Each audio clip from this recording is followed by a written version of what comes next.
Romanitas, Romanity or Romanness, the self-identification of being a Roman in ancient Rome. What does it mean with respect to the Latin language, and what lessons can it teach us in the modern era? So today we're going to talk about these subjects. In particular, we're going to examine in detail the paper written by J.N. Adams called Romanitas and the Latin Language. And this is something that I started to talk about on the Latin language and occasionally Greek language, ancient Greek language podcast, Legio XIII, with my friend Andrea, whom you see here. And we spoke about, originally, we brought up the idea, well, who's more Roman? Are Italians more Roman than Spaniards? And that those kinds of questions, like who are the descendants of the ancient Romans? Andrea specifically being a citizen of modern Rome, being indeed a Roman in the accurate modern sense, how he felt about it is of course very interesting, and that got us talking about this paper here by Jan Adams, which I knew thanks to my friend Chris Davis. Chris Davis and I, for a long time, have been doing a project on Scorpio Martianus, in which I teach him ancient Greek, while both of us are speaking Latin. Ancient Greek through Latin, this is the series. And in addition to that, he's also provided voices singing for some of the characters in the Nightmare Before Christmas videos that are also on Scorpio Martianus, including This Is Halloween, as well as doing the voice of the Oogie Boogie here, among others. And in the most recent episode of Legio XIII, Chris Davis joins us to talk about this very paper, because Chris Davis told me about this paper, about this Romanitas in the Latin language by J.N. Adams, and it's thanks to him that we get to talk about it today. So, if you want to see our discussion in Latin about it, go check us out at Legio XIII. You can hear us talking over several hours about this topic and see how we think about it, especially as modern Latin speakers today, because this is a relevant question to us. So let's talk about this Romanitas and the Latin language by the wonderful J.N. Adams. In what ways, if any, could Romanness be conveyed through language? Was knowledge of the Latin language a defining feature of being a Roman? And did Romans have any linguistic policy which sought to enforce a view that Latin was a component of their identity? So that's the idea. It's about the identity of being an ancient Roman. Are you more Roman in antiquity if you speak Latin? Do you have to know Latin? Is there a linguistic policy of the states where you must know Latin? These are the questions that this paper explores. So, is it legitimate in this context to talk of Latin as if it were a unity? Or was Romanness, Romanitas, associated with a particular variety of the language? Good Latin or urban Latin, that sort of thing. Linguistic nationalism, those are the questions that we'll talk about and explore. If the ability to use Latin was indeed considered to be a component of Roman identity, then it could in theory be seen as such from two different perspectives. From the point of view of the Roman himself, looking outwards to a world in which not everyone was Roman and not everyone spoke the Latin language, and from the point of view of the outsider, aspiring to become Roman. His native language might be a language in Italy, or it could be some other non-Italic language elsewhere in the empire. The insider with a sense that Roman identity was in part defined by the Latin language might, in a neutral sense, merely esteem his native language. Or he might seek to impose it on others, or use it aggressively as a form of exclusion in the hearing of those who did not understand it, or seek to promote its worth in his own and others' eyes by actively making favorable comparisons between it and other languages. J.N. Adams then talks about how the English language has been comparably imposed around the world and has a certain international prestige. A lot of people like to learn English today if they're not native speakers in order to interact with the international world. But there's, of course, a lot of esteem for the French language. I've always felt that myself, that if we need to find parallels in the modern world to the way that ancient Romans with their Latin interacted with ancient Greek, a great comparison is how the prestige language for the English was French and thus was highly tolerated. Indeed, so many French terms have been and are continuously brought into English to this day that French retains an air of prestige. Similarly, in modern Japan, there are Chinese words that have been imported into the language for many, many centuries. And I think it's interesting that in all three scenarios, we have the secondary country that looks up to the prestige country or culture and then even tries to take it over, either successfully or not. Successfully in the case of the ancient Romans, incorporating Greece and the Greek-speaking world almost in its entirety into the ancient Roman world.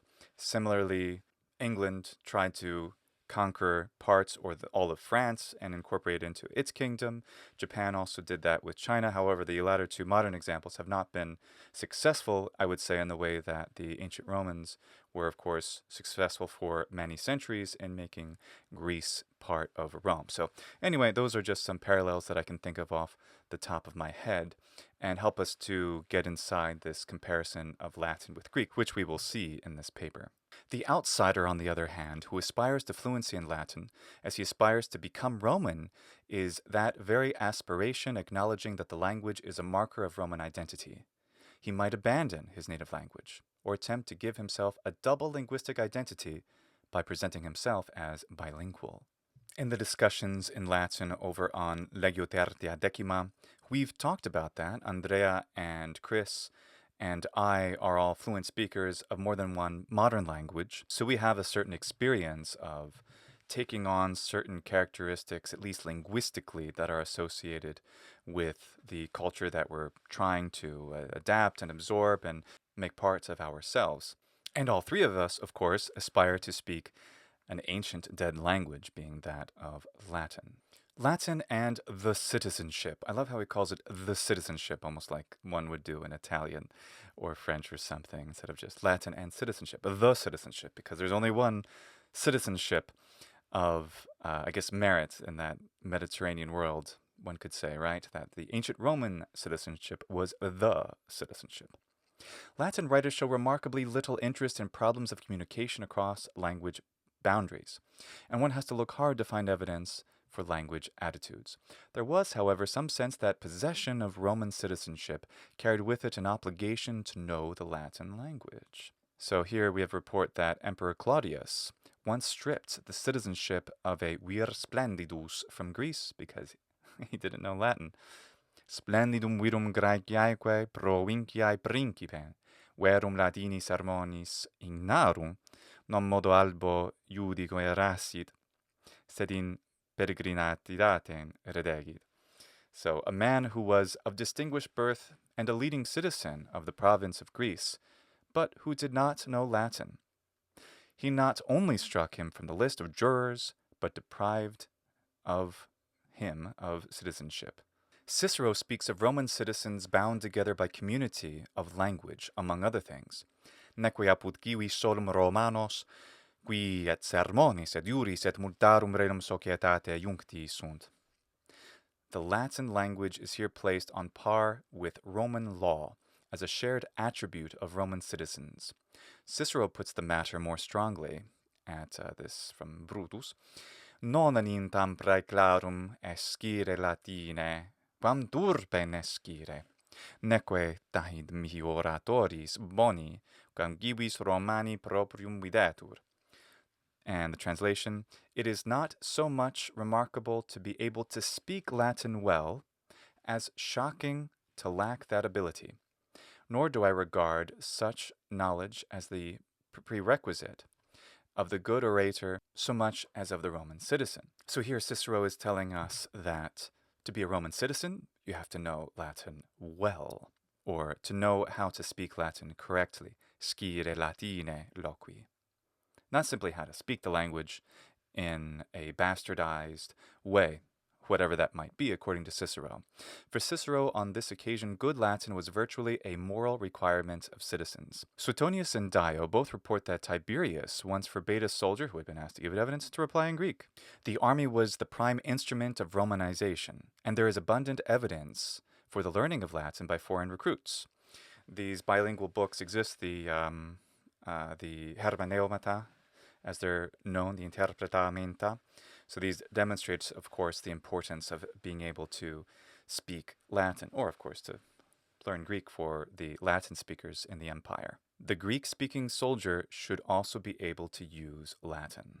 The attitude died hard that using Latin was in some sense an aspect of being Roman, even if pragmatism led Romans usually to accept Greek in day-to-day affairs, such as in the eastern provinces where Greek had been natively spoken for hundreds of years.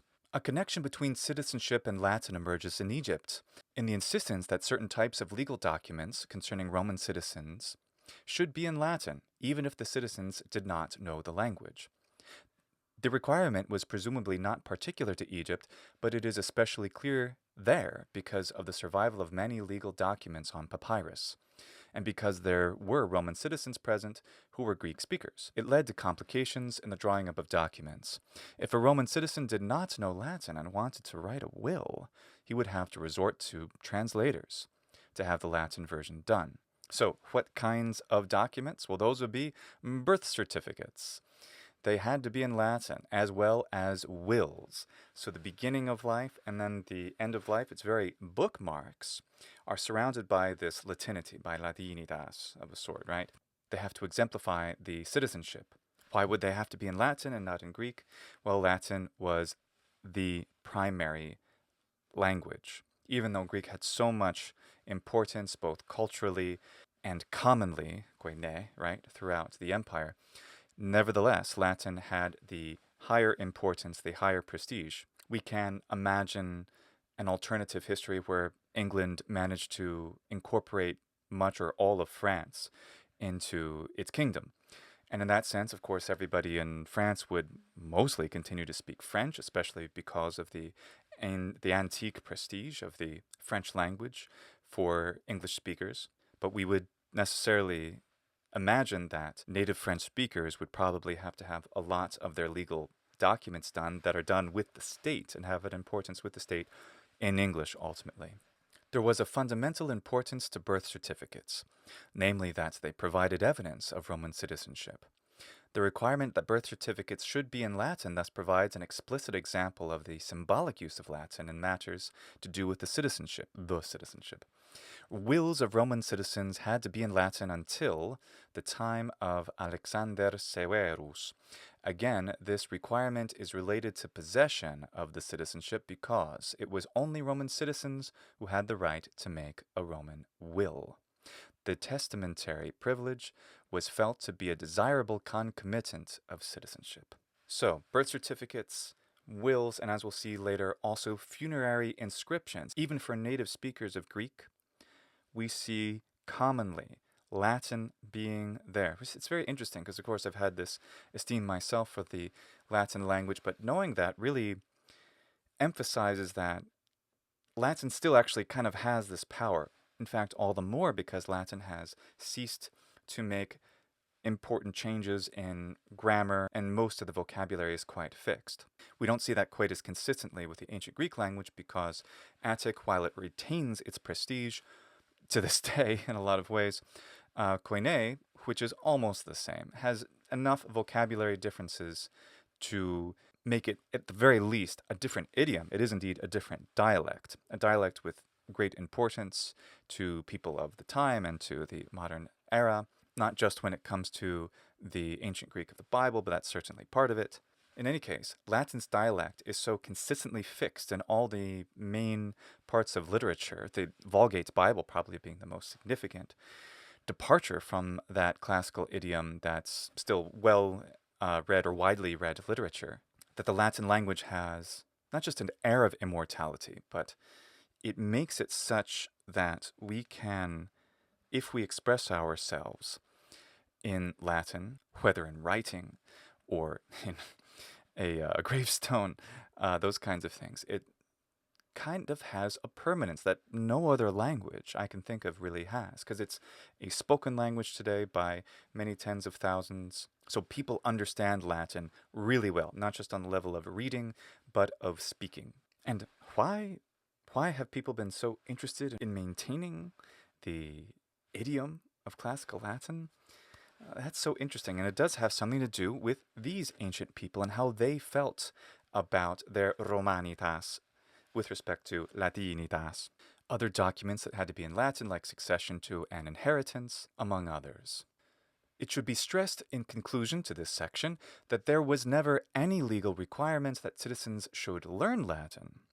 Outside the special documents just referred to, all that we have is an occasional implication that a knowledge of the language was desirable to citizens. No doubt some individuals held stronger views in this matter than others, with that of Cicero in the Brutus representing an extreme. Provincials learning Latin. The material discussed in the previous section showed Roman officialdom requiring that citizens use Latin under certain formal circumstances. An attitude is implicit on the part of the Romans themselves that knowing the language was a mark of being Roman. I now turn to the outsiders aspiring to be Roman.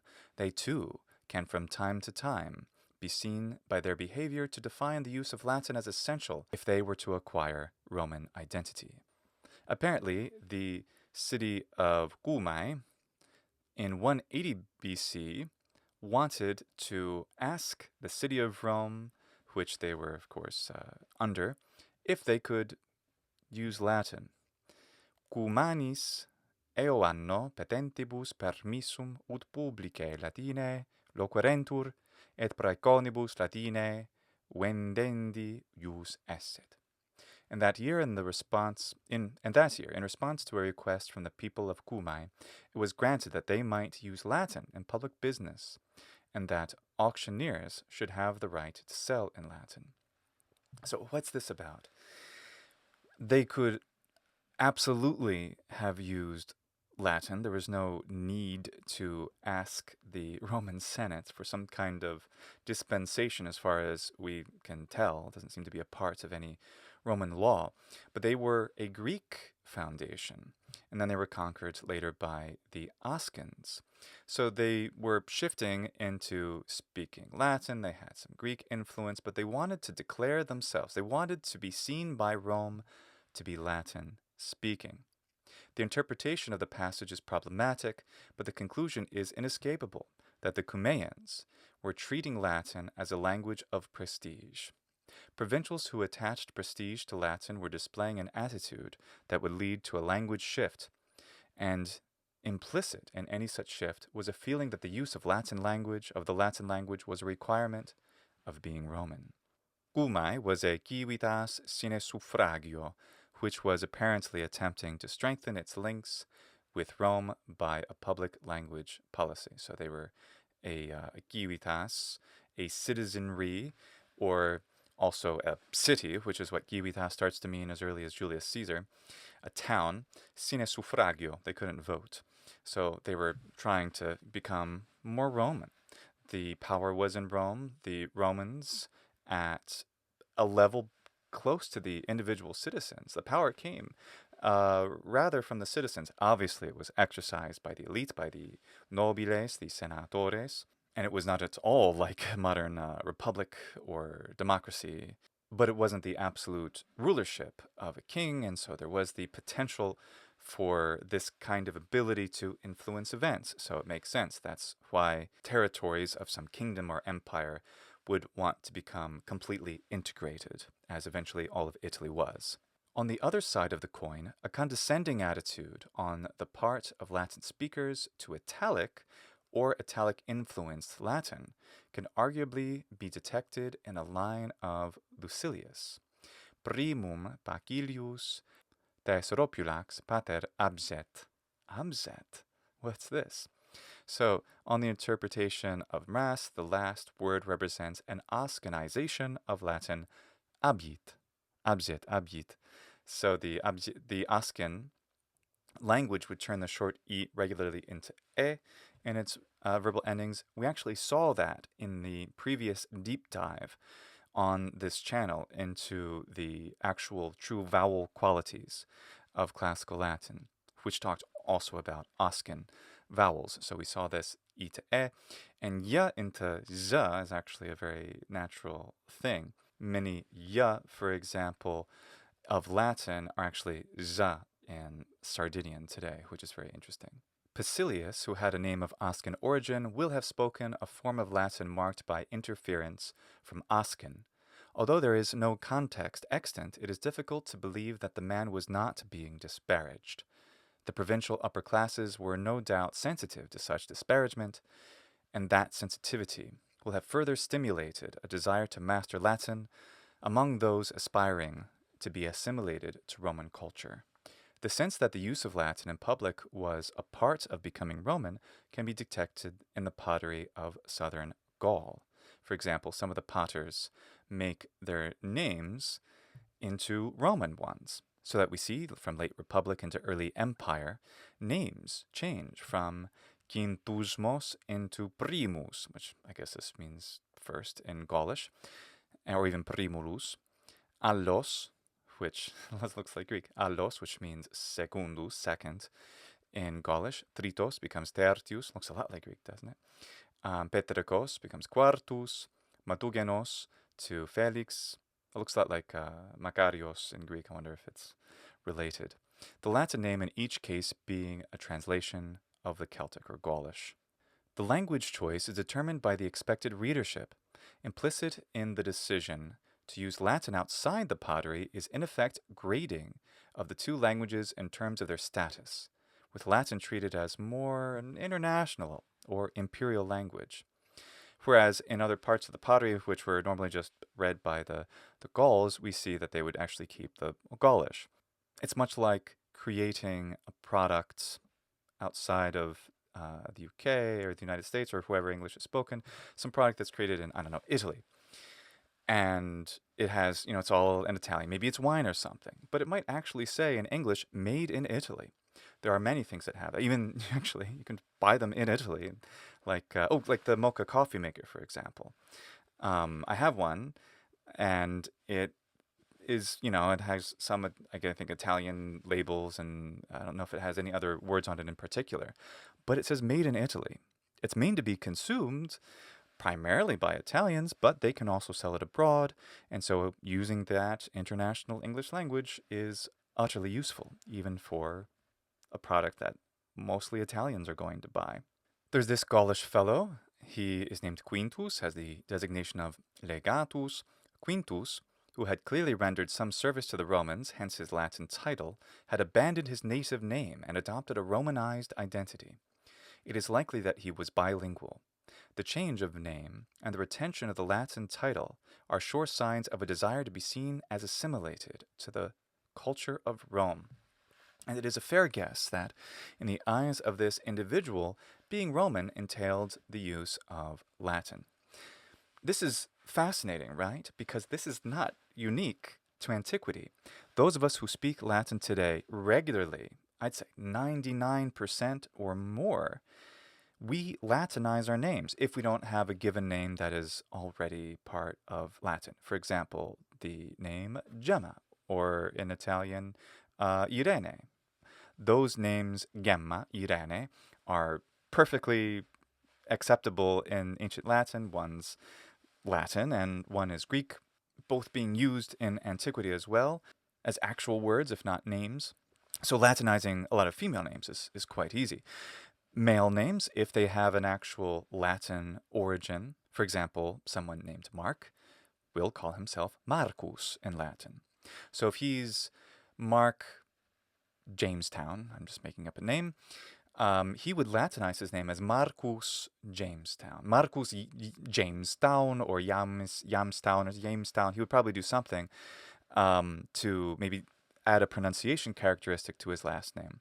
But somewhat different than in antiquity or in other parts of history. From the 20th century into the 21st century, we see that Latin speakers rarely Latinize all of their names, so like the first and the last name. The first name is especially useful for the vocative case and for the genitive and all the other parts of the declension of that name. So it's important to be able to Latinize it in order to use the name in the same way that we're just used to using every other normal name in the Latin language.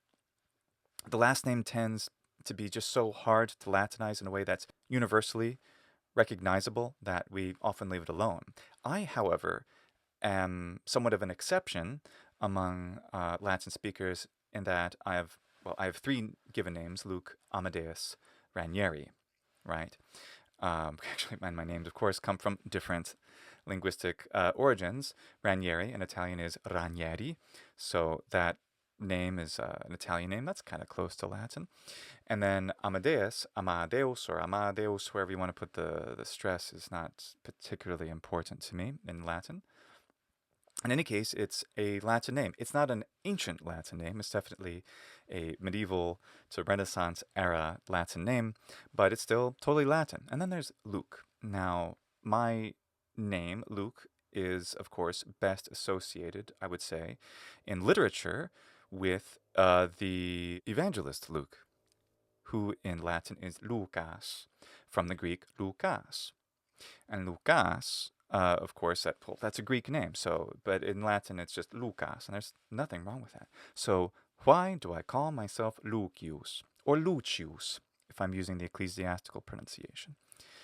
And that's because I wanted to further Romanize my identity, nominal, literally, identity, by doing that. But I wasn't without justification. It's not like I chose a name that was similar sounding. Indeed, they're etymologically connected. So Lucas, the ancient Greek name, is from Lucanus. It's a contraction of Lucanus, meaning someone from Lucania, from southern Italy. So it's a name for people, Greek colonists, living in Italy that actually has an origin in Italic in Latin itself. That Lucania, Lucanus, it's related to the word lucus, which means a sacred grove in Latin. And it's called that because that's where the lux shines through spots in the trees. You have this, pretty, if you've ever been in a forest and you, maybe it's a thick forest, but you have this nice spot where some light is filtering through, you can understand that, like, kind of, oh, that's a pretty kind of place to be. So hence the term lucus being a sacred grove. And lucius is also associated with the Latin etymology being, again, lux. So they're all from the same origin. Now, forcing my modern name, which if it only came from the Latin name Lucas, from the Greek Lucas, ultimately from an Italic Latin origin, that's a little forced. But I still was happy to do it. Of course, I also had the other advantage that the English name Luke has two origins, both from that Lucius as well as from Lucas. They became conflated together evidently. This is what I've seen in various etymological dictionaries. So is the name Luke from Lucius or Lucas? If we have to be, of course, perfectly honest, which we should be, it's more from Lucas than it's from Lucius. It's partially from Lucius. It's not without direct etymological justification. But the point is that I didn't choose Lucas. I chose Lucius. I get to do L period when I write my name in Latin. And everybody who reads Latin knows that L period means Lucius. So it's my name. So I did that. And not only that, but my last name, Ranieri, I decided to Latinize that as well. In fact, I have precedent for that because there was a pope in the 11th century, if I'm not mistaken, maybe it was the 12th, and he was named Ranieri in Italian, and Ranierius is how his name was Latinized. Even though in the modern era we don't usually Latinize surnames, that was very common for at least 1,000 years, right? From Middle Ages through the Renaissance, and I'd say probably as far as the 17th or 18th century, if not into the 19th. So why did I do that? Why did I choose to Latinize my last name? Not a common practice among modern Latin speakers or Latin authors. And more to that point, why were people Latinizing their last names while writing in Latin for those hundreds of years? And it was to Romanize themselves, to make them more akin to the Romanitas, to that which remained of Romanitas all the way up to the present day. So this ancient empire, for good or ill, has had such a profound impact on modern languages and culture, not all of them, but certainly in English, in my culture being American, it has had that kind of impact to the point where just knowing a little bit of Latin at the time, I wanted to take on this full Roman identity. I had a good enough sense of that through my American culture and identity that it just seemed like the right thing to do. Now, like in modern languages today, we don't normally, you know, like I don't Italianize my name as Luca. I tried doing that when I first started living in Italy. Older people were totally delighted with it. They're like, "Oh, what's your name?" Luke. They say, "Oh, Luca." Okay, they were fine with that. And that, but my younger friends who were, close to my age, maybe a few years older, up to 10 years older, they were more aware of the international sphere and languages enough to find that weird, uncomfortable. They didn't like it.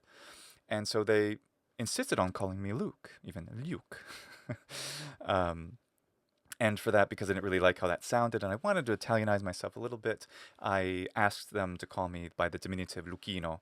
I don't usually ask people to do that anymore, because I finally accepted that you don't really do that in modern languages. But that was common practice as modern languages were learned through the modern era. Say Mozart, for example, when he would write his letters to his family, if he were writing in his native German, of course, he would write his German name, but sometimes he would write in Latin or Italian or French, and then he would Frenchify his name or Latinize it liberally. And this practice of localizing a name to the culture is something that has actually gone on for a long time. Hence, we talk about King Charles of France, for example. That's Charles. And he might be Carlo. He'll be called Carlo, depending on which one we're talking about. He'll be called Carlo in Italy. And I don't know if this is still done because we don't have that many modern monarchs. But I assume Queen Elizabeth, recently passed, was known as Elisabetta in Italy and was localized in the various languages around the world. Or perhaps she wasn't. The last king of Italy, which was Vittorio Emanuele II, so Vittorio Emanuele II, right? I don't think we anglicize his name because he comes after that period of sort of no longer localizing names into the language. Very interesting, this whole phenomenon. Those who use Latin in the modern era and in the pre-modern era, so for the whole thousands of years, or 2,000 years, going back to antiquity, this was the practice. You want to use the Latin language, well, you make part of your identity Latinized. It was the thing to do, for good or ill. I find that very interesting. So the change of name and the retention of the Latin title are sure signs of a desire to be seen as assimilated to the culture of Rome, and it is a fair guess that in the eyes of this individual, being Roman entailed the use of Latin. In different parts of the empire, there can be found evidence of provincial elites, both learning Latin and seeking to parade themselves as Latin-speaking. Here we are. But the evidence from Gaul shows that it was not only the upper classes who made this connection between Latin and Romanness. Roman Latin and the Romanness of Latin. So far, we've seen Latin used in such a way as to define it as a characteristic of Romanness, in the sense that it was, for example, under some formal legalistic circumstances, required of Roman citizens that they should use the language virtually as symbolic of their possession of Roman citizenship. If we use the epithet Roman of the Latin language in this context, we give the adjective its wider meaning. It refers to the Latin language not as spoken by Romans in the narrow, literal sense, that is, inhabitants of the city of Rome, but as used or sometimes required of Roman citizens anywhere in the empire, whatever their origins. It is, however, an interesting cultural phenomenon that there was a period, above all during the Republic, when being Roman could be defined linguistically in the literal sense, as using the Latin accent of the city of Rome itself. Outsiders could be recognized and were stigmatized for their non-Roman accents. This was a passing phase. I will actually, based on what JN presents, contradict that slightly. From the Augustan period onwards, we find the adjective Roman as applied to Latin referring not to the language of the city of Rome, but to the language of the empire in general. But see below on Quintilian, which we'll look at. The period of an exclusivist Romanitas of Latin was replaced by a tolerance of any Italian variety of the language as marking Romanness. Now, that's exactly what I'm going to contradict a little bit or argue against.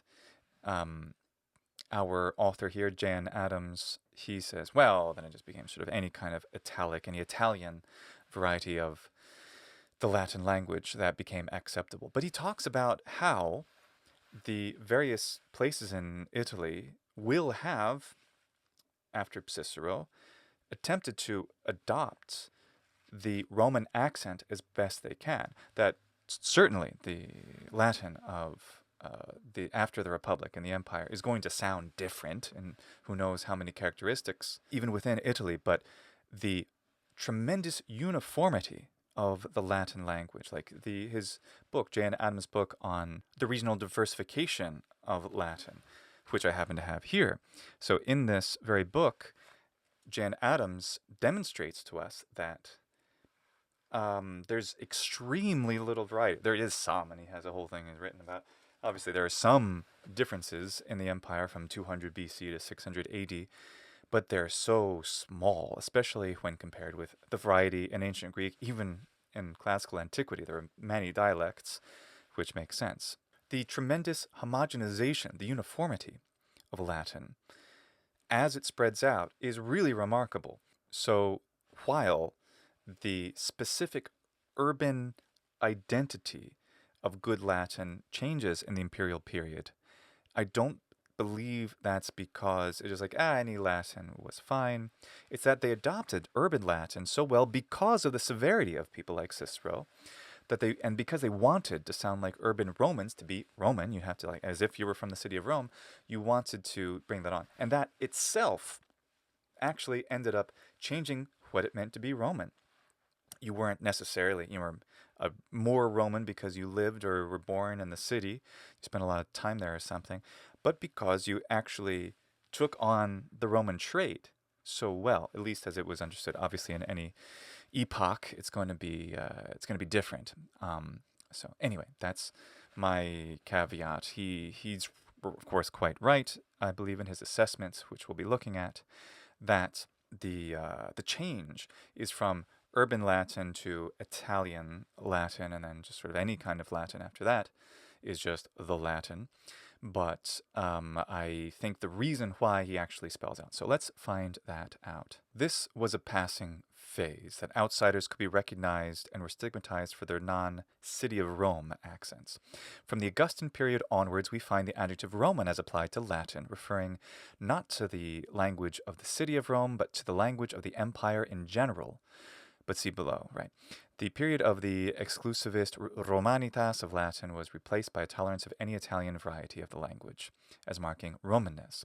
In this section, I discuss the early attitude to the language and the change discernible in the imperial period. Although there is no clear-cut example of a narrow use of lingua romana signifying a Roman dialect or variety of Latin, there was, in the Republican period, a consciousness of the distinctiveness of the Latin of Rome, and the gradual fading of that consciousness raises interesting questions.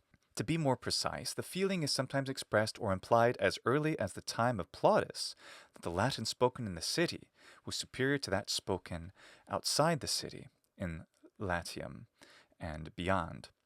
Such an attitude is most clearly marked in Cicero, but it can also be detected in Plautus, Lucilius, and a few others who will not be dealt with here. One must, however, be wary of ascribing the strong views of a few extant writers to the majority of the educated or indeed uneducated speakers. Those who express heated feelings on matters of linguistic correctness may have special motives, such as an awareness of their own regional origins or adherence to a doctrinaire position, and their own views need not be representative of those of the generality of members of their class. An attempt to construct an idealized Romanness of city speech can indeed be discerned in the 2nd and 1st centuries BC, but not all linguistic observers were so naive as to talk of the superiority of this Roman construct.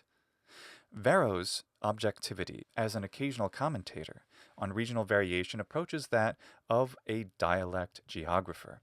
And there were even those who esteemed the rural, allegedly inferior varieties of the language more highly than the supposedly superior variety of the city itself. That is no surprise, given the traditional Roman pride and the moral virtues and their rustic ancestors. A rustic accent might even be cultivated as a mark of old-fashioned moral purity.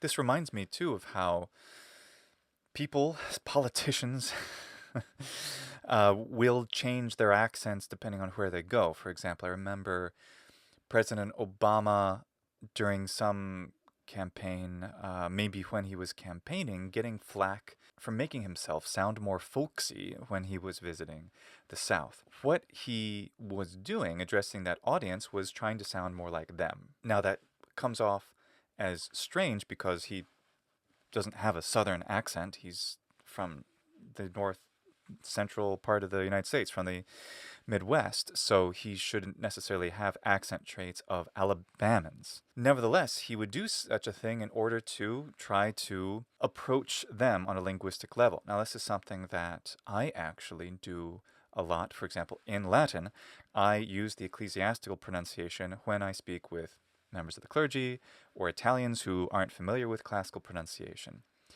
Is that more or less authentic? Well, to the listener, they're going to be pleased, probably, if they understand it for what it is, which is an attempt to reach them if they already know that I don't normally use that pronunciation. Otherwise, they'll just think, oh, I sound like a normal Italian or ecclesiastical pronunciation speaker, if they're not aware of how I most often speak Latin. And also, when I travel to other English-speaking parts of the country or the world, I find it very difficult not to want to imitate certain accents as well. I just kind of I like to practice. For example, I don't have a good sense of the different accents and dialects of Italy, but living in Rome, I like to use Roman dialects or pronunciation features when I'm there. I don't do it consistently, not at all. I'm not. I don't have that kind of mastery of Italian, but I do it sometimes, both spontaneously, that is to say, not voluntarily, and also voluntarily.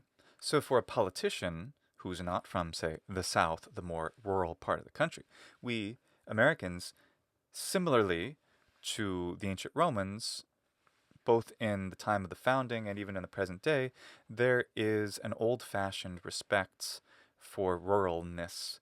I think some of that was probably altered significantly during the United States Civil War, in which the rural folksiness, specifically of the South, especially since they, of course, lost, and what they were fighting for, 150 years ago plus, is rightfully seen as utterly repugnant, that the kind of rusticness doesn't necessarily have the charm it may once have had, specifically for the southern accent of the United States.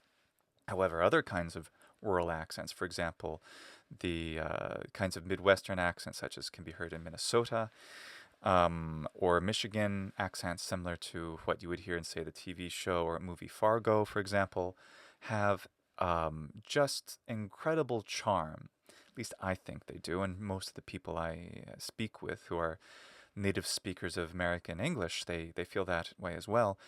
And it's difficult for me to judge because I'm a fan of almost any accent or variety of language. I take it all in. Nevertheless, the point is that if in a certain position, in order to sound more, morally like everybody else, you can imagine someone having that kind of an accent, that sort of characteristic. Or also take the fact that military leaders who have a certain kind of status, when depicted in cinema, often have certain accent traits that are more rustic for the United States. They could be full-on Southern accents, like an Alabama accent, more Texan, or more generally kind of Western. And this is consistent with the fact that people who join the military at a different proportion are going to be from rural areas rather than from the city, for a number of sociological reasons that is pretty common. So the idea that you would hear more rustic accents in the military is just common, at least today. So we can also we can not make direct analogies to the ancient Roman situation here, that there is a desire to have a kind of moral, old-fashioned moral purity. I don't think there's really that necessarily, not in the modern sense, but there are certain characteristics that I can see that are applicable, not analogous, but applicable. I make these remarks at the outset because a good deal of the evidence from the Republican period is tendentious. That Cicero in particular was capable of extreme linguistic positions was seen earlier in his statement that citizens should be able to use correct Latin. I begin with some familiar evidence to do with praeneste. Plautus could make a joke at the expense of a rustic character, truculentus, for agrestis applied to him, see this, who used a word with a regional flavor. He uses the noun rabonem instead of arrabonem. So rabonem habeto, udime quanc noctem sies. Ah, Berie, you're killing me. Rabonem, quae sediganc belluam. So what is this beast that you speak of? Quintu arrabonem dicis. So what are you saying? Why are you not saying arrabonem instead of rabonem? A facio lucri. So I consider the a to be extra, to be something of luxurious.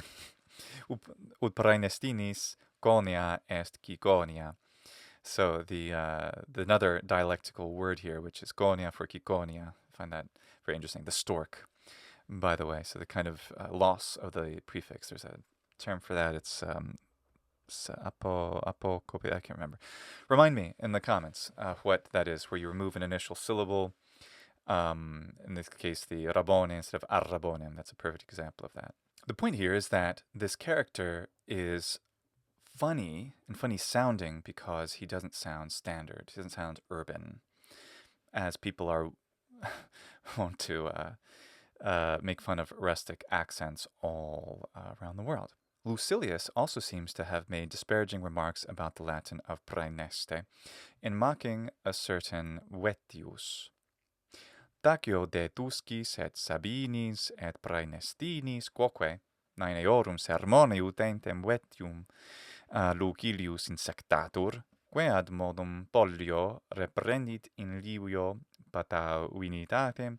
And then he didn't include the last part, which he translates, licet omnia Italica pro Romanis habea. I say nothing about Tuscan, Sabine, and even Praenestine words. Lucilius attacks Vettius for employing usages of this last people, just as Pollio finds fault with patavinity in Livy. I can surely treat all Italian words as Roman. That's interesting, he left out the Latin here. Licet omnia Italica pro Romanis habeant. That's the important part. The comment is not about Italian languages, but about regional varieties of Latin. In this case, the incorporation of Italian words into Latin. The section of Quintilian begins with a statement that words may be either Latin or foreign. Foreign words have entered Latin from almost every people. After the reference to Vettius, Quintilian gives some examples of foreign words from Gaul, Africa, and Spain. One of them is gurdus, actually, which is gordo in modern Spanish, which I thought was very interesting, that had come into Latin, though that gurdus word that Quintilian mentions in the passage, which I don't have up here, but it's very interesting. He says that it comes from Spain, but the etymology apparently is originally Italic, and it just got taken with some colonists from Italy over into Spain, at least according to the best etymology I was able to find. So anyway, the gurdus gordo, I find that interesting. Moreover, in the passage quoted, the comparison between Livy's patauinitas and Vettius's practice makes it quite clear that Quintilian is referring throughout to Italian regionalisms rather than languages distinct from Latin. Verbis is understood with the adjectives Etruscan, Sabine, and Praenestine, but it is to the last that Lucilius was referring. In the list of 3 types of verba, praenestinis is highlighted, and that it has quoque attached, and the emphatic position of eorum before sermone suggests that it looks back to the highlighted member of the list. I move on to Cicero. Quintus and Decimus Valerius Soranus, from the Latin town of Sora, were friends and neighbors of Cicero. Quinti et decimi Valerii Sorani, vicini et familiares mei, nostri minus student litteris quam Latini, tamen existis quos nostis urbanis, in quibus minimo est litterarum, neo est quin literatissimum togator omnium, quintum Valerium Soranum lenitate vocis, antque ipso oris pressu et sono facile vincat. Our citizens devote themselves to literature less than the Latins, and yet of those city dwellers, Romans, you know in whom there is scarcely a trace of literary culture, there is none who would not easily surpass Quintus Valerius Soranus, the most lettered man of all the Togati, in smoothness of voice and the articulation of his mouth and its sound. Both were very learned in Greek and Latin literature. Of the pair, Quintus Valerius, whose floruit must have been at the time of the Social War, is singled out as the most lettered of all the Togati. A high compliment indeed, since the Latins devote themselves to letters more diligently than Romans, of the people living in the city of Rome. Nostri minus student litteris quam Latini. But despite his learning, he had, according to Cicero, an inferior, non-Roman accent. It is clearly stated that even a poorly educated Roman would sound better than the most highly educated non-city of Rome Latin. Note the facile vincat in the second passage. The language is impressionistic, but the reference is obviously to the alleged superiority of the Roman accent. The speaker goes on to make it even more explicit that there is an accent peculiar to the city of Rome and the Roman race, which is pleasant to listen to. Quare consit quaedam certa vox Romani generis urbisque propria, in qua nihil offendi, nihil displicere, nihil animadverti possit, nihil sonare aut olere peregrinum, hanc sequamur, neque solum rustica asperitate, sed etiam peregrina insolentiam fugere discamus.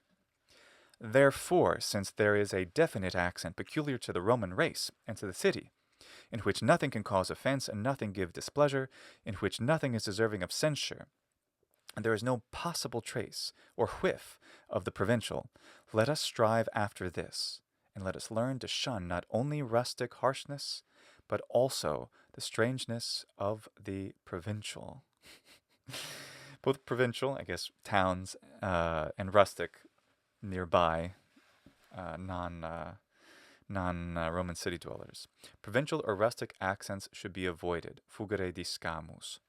And this is why I make the argument that the severe folks like Cicero, maybe he's speaking for a certain elite or a certain type of personality, but it couldn't have been entirely unique. It must have been sufficient to have so fully Latinized, Roman Latinized, Italy and other places beyond, that they successfully took on the Roman urban accent.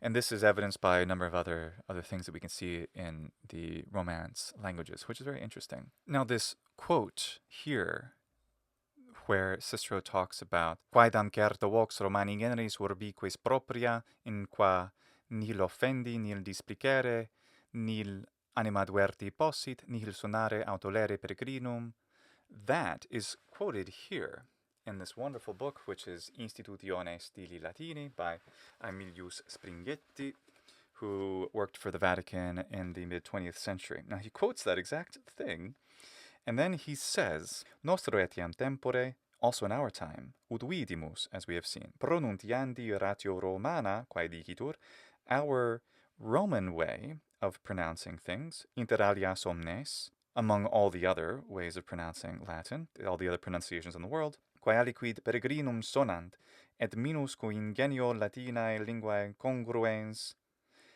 which these others that sound foreign, and they don't sound as much like the Latin language, magis et usu et claritate et sanctissimorum pontificum commendatione suadetur. Following the advice of the Pope. And he makes another comment here, which I can't find, by the way, that's on, if you have the book, it's on page 14. And he makes another comment about that elsewhere. But the point is that he says, well, we should, of course, use the traditional Italian pronunciation, as that has, for some decades, since the early 20th century, had been made the pronunciation of the church. That's the correct Roman pronunciation. But it's so interesting. He's quoting Cicero, who, of course, would have had a different accent from many, many, centuries, thousands of years prior to whatever was going on in the 20th century's pronunciation of ecclesiastical Latin, which is, of course, how it is today, and assumes that this is, what you should follow, this advice that is just couldn't possibly be applicable. This is actually an argument against the ecclesiastical pronunciation, because it's of Rome, not of today in Italy, using the traditional Italian pronunciation, but of antiquity. I just find that those intellectual lacunas fascinating, but we're all guilty of such things. For fun, I wanted to find the other passage, which is on page 6, wherein he says, Ea de pronunciatione ratione utantur, they use that way of pronouncing Latin, quae Romana vocatur, that is called Roman. Universalius in uso, more universal in use, et ipsa ecclesiae Romanae auctoritate commendatur, and commended by the use of the Roman Church, Roman Catholic Church. Pronunciationem sicut orthographia consuetudini servit. Pronunciation, just like orthography, it serves habits of modern times, is the idea. We don't spell things in all caps, we have lowercase and so forth, so it's completely appropriate to adapt to modern ways of pronouncing things. Idioque saepe mutata est. And that's actually a partial quote from Quintilian. This consuetudini servit, idioque saepe mutata est. Ad vero ex quo Romana ecclesia saeculo tertio et quarto Latinitatis heres custosque facta est. But, however, the Roman Church, being the inheritor of the Latinity of the 3rd and 4th century, and also having become the guardian of the same, Latinae linguae pronunciatio in Italia purior quam in caeteris regionibus permansit. The pronunciation, traditional in Italy, has remained the more pure of all the various regional pronunciations. It's definitely, in most respects, more similar to ancient Latin pronunciations than you might find in, say, the traditional Spanish or French or German pronunciations of Latin. Sure, slightly. It certainly is, in many respects. Et quae nunc Romae viget, the same pronunciation that's current in Rome today, obviously in Italy. Eadem fere saeculo tertio et quarto Romae vigebat.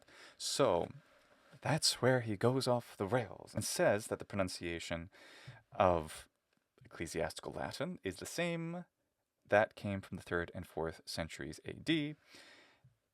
The Latinity of the 3rd and 4th centuries being what the church is an inheritor and guardian of. A number of problems with that, quite a lot.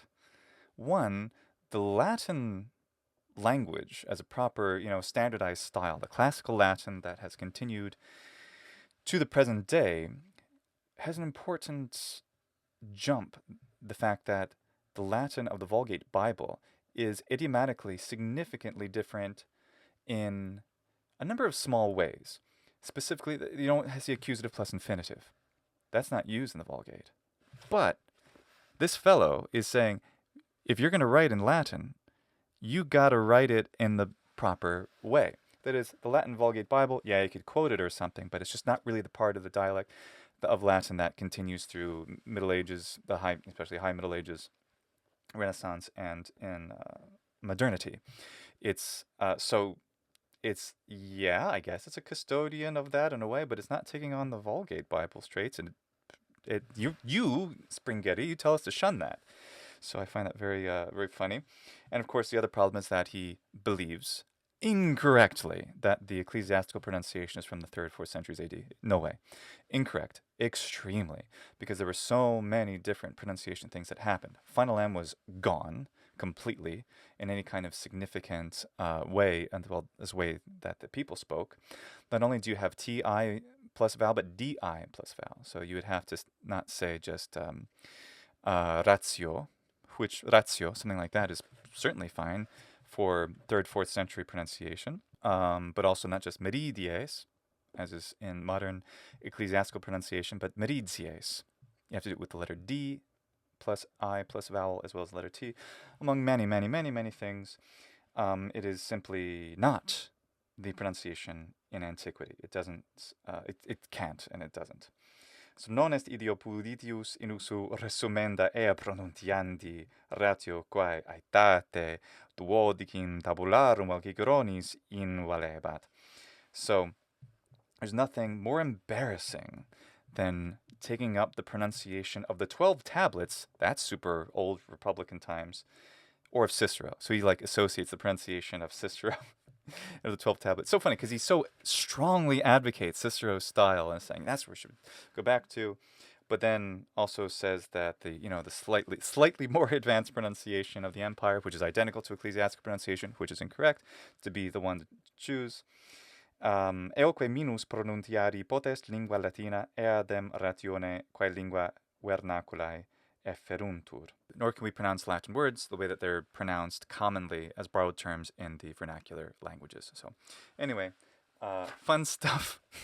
This is, that book is the first time that I had seen this particular quote, if I recall correctly. So when we see it here, it's so interesting how, because he has a goal, Springhetti. His goal is to advocate for the good Latin style, but he's also of the church. So he's, and that's, of course, correct because ecclesiastical Latin is not a different dialect. Ecclesiastical Latin is standard Latin. And if we talk about it in a literary way, occasionally we will find religious terms. But the grammar, all the basic vocabulary terms are identical to standard Latin, which is essentially the same as classical Latin, but continued beyond the classical period. So there we go. There is a recognition of the existence of regional accents of Latin as close by as in the towns of Latium. Cicero does not display the linguist's neutrality toward varieties of speech, but instead value judgments are expressed, and he is prescriptive. Not only does the speech of Rome have pleasant characteristics, but that of the rural periphery is perceived as harsh. Note rustica asperitate in the last passage. It is implied that speakers of such forms of Latin should seek to suppress their accents and cultivate city speech. That Cicero was attempting to give Roman Latin the status of an educated standard is seen in his comparison of this variety with Attic in Greek. Sed hanc dico suavitatem, quae exit exore, quae quidem ut apud Graeco Atticorum, sic in Latino sermone, huius est urbis maxime propria. But I mean the sweetness which issues from the lips. Just as among the Greeks, this is peculiar to Attica. So in Latin speech, it is especially the attribute of this city. So the consequence for us who speak Latin today, we want, like Springhetti is telling us, to write like Cicero, like Quintilian, and certainly within the bounds of more liberal usage within the poets like Horace, like Virgil, and so forth. So that's all good. And taking that on just a bit further, we want to also pronounce Latin today, something like Cicero, right? And insofar as we stray from that, what are we doing wrong? Now, if we were ancient Roman citizens, which none of us are or could be, much less being really, descended from the ancient Roman Empire, as much as people might think that to be a nice idea, if we were ancient Romans, would want to speak like Cicero or like native Romans to try to acquire that accent. And that's good. So we certainly might like to do that, but that's not always super easy to do. And how important that is to communication in Latin today. How important is that in the pedagogy, the education of it? Those are really important questions, I think. I offer a few conclusions. First, those who attempted to set up a Roman Latin superior to the Latin of other areas in every case had their origins outside the city. I refer to Plautus, Lucilius, and Cicero, and also Asinius Pollio in the passage about Livy. There would seem to be a reflection here of the power of the city to assimilate outsiders, and of the ambition of such outsiders to be seen as assimilated. If Cicero was able to speak in these terms even of his educated friends from provincial towns, his own speech is unlikely to have preserved any telltale signs of provincial origin. If Cicero is at all typical, the prestige of the city accent would have caused it to be imitated by other outsiders as well, and this process would inevitably have led to a leveling of Italian speech, at least among the elite. Something important, too, is to note that language change, which occurs and is inevitable, of course, doesn't always come from bottom up.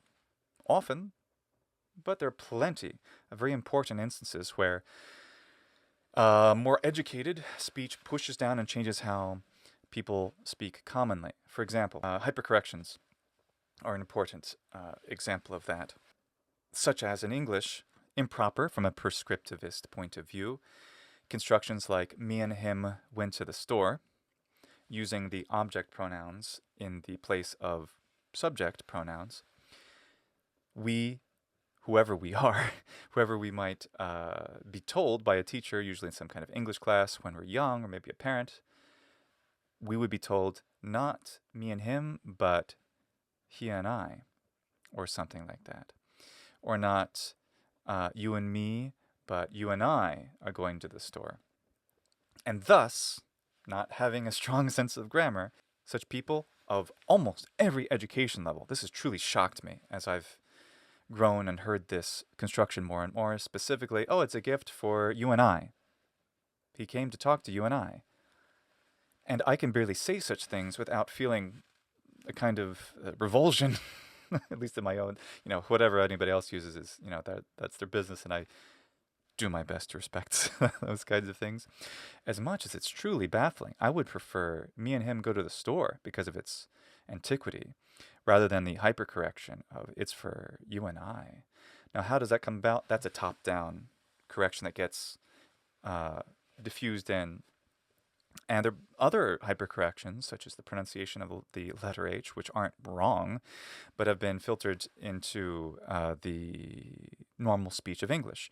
The letter H, from the studies of David Crystal, it seems that the letter H, like hat and so forth, had gone completely. It wasn't there in English of the time of Shakespeare.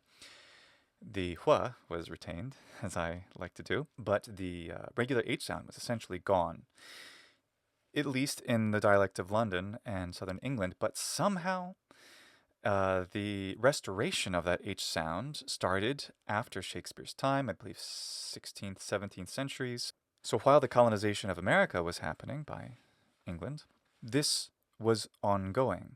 And this is why the English say herb, but Americans say herb. And there are a few others like this.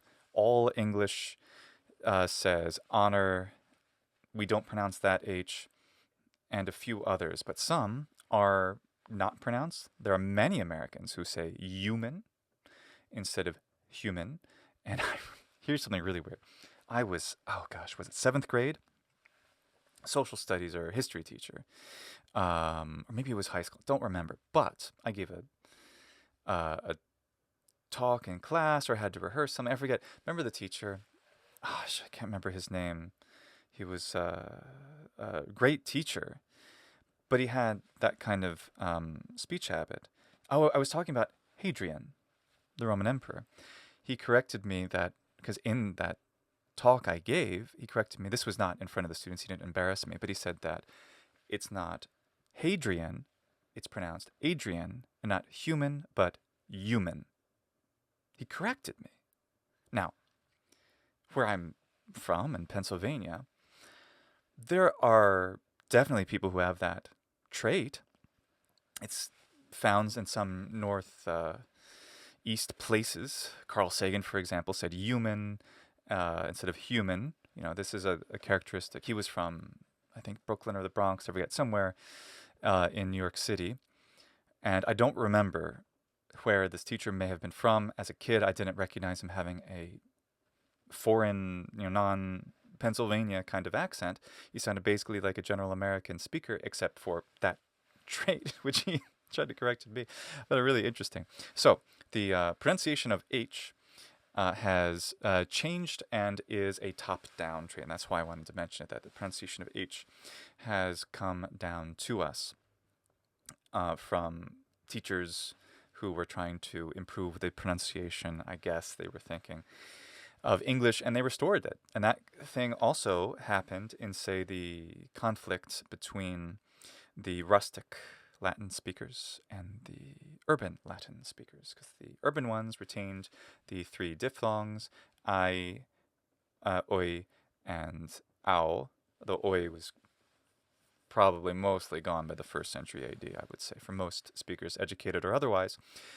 And those having become and o in rustic Latin. Well, the ao in particular, that one lasted a long, long time. The I was also retained for a long time. And in the previous video where I talked about a paper like this, about the absence of lax vowels in actual classical Latin pronunciation, I mentioned this fact. So there can be things that come from top down. They could be hypercorrections, like scaina instead of scena. That's a hypercorrection. That is a mistake. It's wrong. Because it comes from Greek skene. There's no way it could be scaina. That's a hypercorrection.